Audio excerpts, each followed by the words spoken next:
Hoje eu vou explicar a sétima trombeta.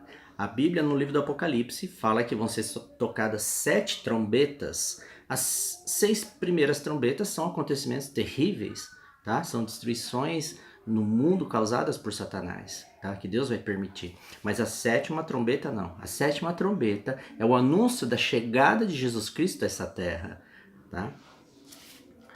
Então eu vou explicar a sétima trombeta. Muita gente pensa que a trombeta é um toque mesmo, é uma trombeta tocando, bem, né? Isso não, mas não é isso.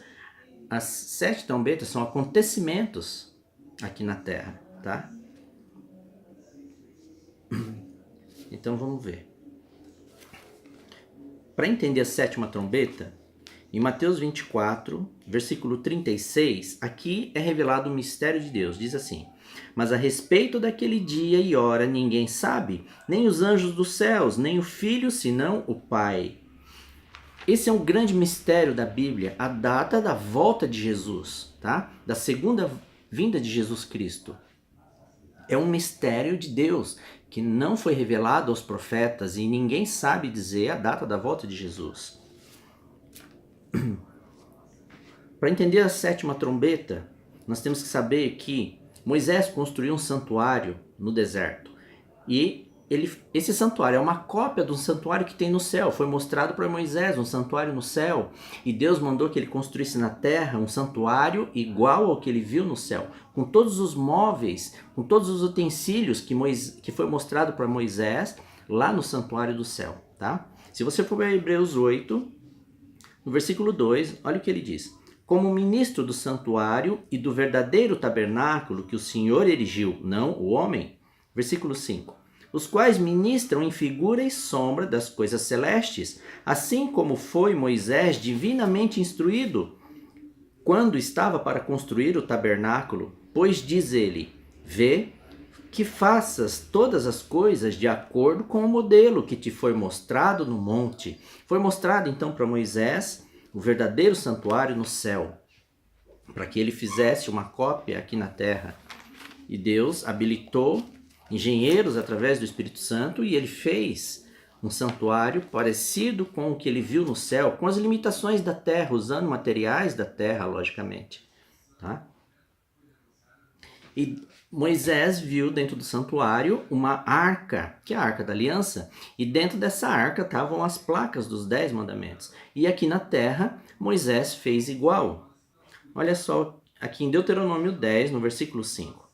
Virei-me e desci do monte e pus as tábuas na arca que eu fizera, e ali estão como o Senhor me ordenou.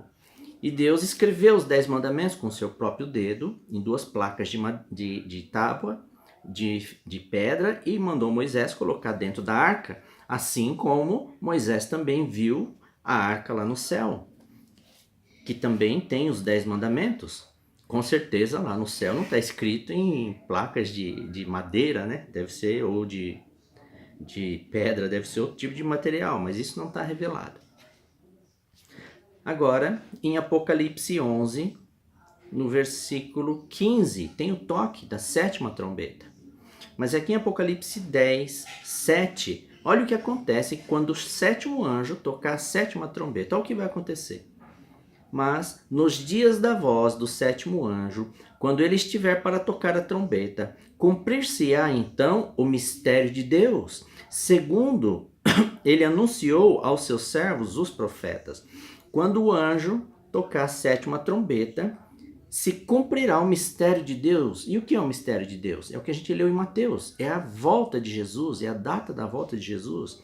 Então se cumpre a volta de Jesus Cristo. Então a sétima trombeta anuncia a chegada de Jesus a essa terra.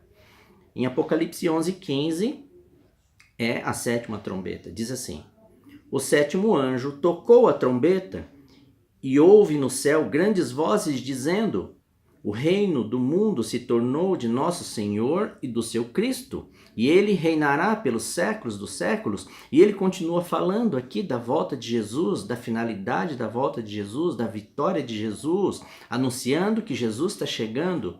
Mas no versículo 19 ele diz assim: abriu-se então o santuário de Deus que se acha no céu, E foi vista a arca da aliança no seu santuário, e sobrevieram relâmpagos, vozes, trovões, terremoto e grande saraivada.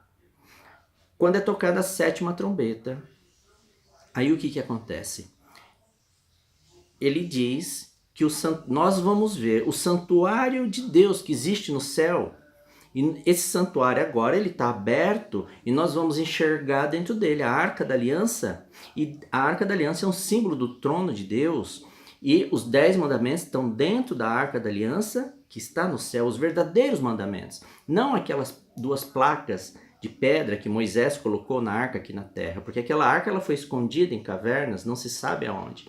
Mas aqui a Bíblia está dizendo que antes da chegada de Jesus, nós vamos ver no céu o santuário de Deus aberto, e lá dentro nós vamos ver a Arca da Aliança, e nós vamos ver estampados os 10 mandamentos de Deus, porque os 10 mandamentos revelam o caráter daquele que vai chegar agora, que é Jesus Cristo.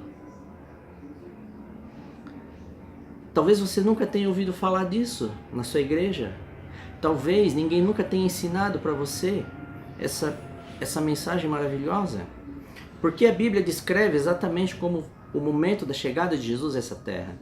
É porque a Bíblia diz que Satanás vai falsificar a volta de Jesus antes disso aqui acontecer. Satanás ele vai falsificar a volta de Jesus e ele vai enganar as pessoas que não conhecerem a descrição da verdadeira volta de Jesus. Talvez na sua igreja eles não estão te ensinando isso. Talvez até eles estejam pregando que os 10 mandamentos foram abolidos, que Jesus cravou na cruz as leis de Deus, que agora o governo de Deus não tem mais lei. Talvez eles estejam te ensinando isso, mas talvez eles nunca tenham te ensinado que antes de Jesus aparecer nas nuvens do céu, nós vamos ver o santuário de Deus aberto e lá dentro a arca, e nós vamos ver os 10 mandamentos estampados no céu, revelando o caráter daquele que vai vir nos buscar, de Jesus Cristo. Reflita um pouco a respeito disso, meus irmãos. É impossível que as leis de Deus sejam abolidas, porque as leis de Deus representam o caráter de Deus, e o caráter de Deus não muda. Essa falsa teologia que usa o livro de Gálatas de maneira totalmente distorcida para dizer que as leis de Deus foram abolidas. Isso é uma grande mentira. E se você não entende a Bíblia, você não vai saber como vai ser a volta de Jesus. E você pode ser enganado por Satanás, porque a Bíblia diz que Satanás vai falsificar a volta de Jesus para enganar até os escolhidos. Estude mais a Bíblia, meus irmãos. E não creia em tudo que você ouve nas igrejas. Estude a Bíblia. Procure estudos sérios. Amém, meus irmãos?